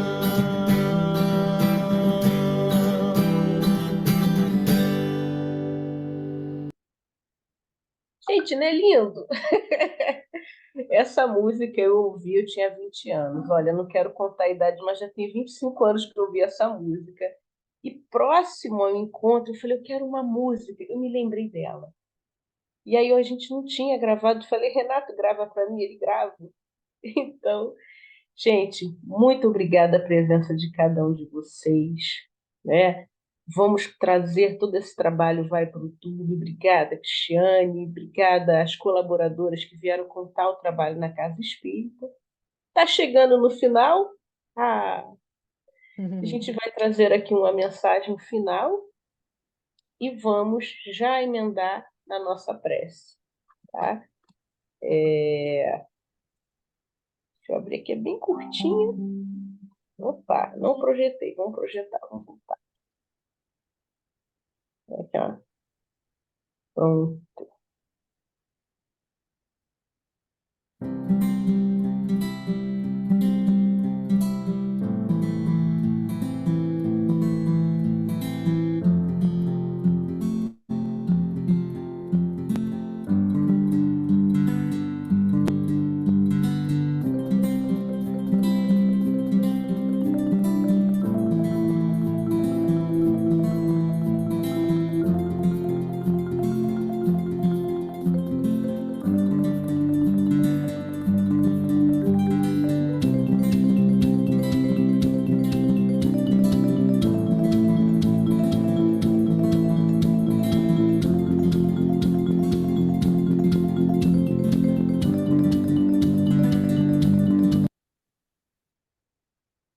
Então, meus amigos, vamos fechar os nossos olhos, vamos agradecer a Deus a oportunidade da vida, agradecermos a nossa reencarnação, a cada oportunidade que nos é dada de evoluir e de crescer. Ajuda-nos, Senhor, a cada dia mais.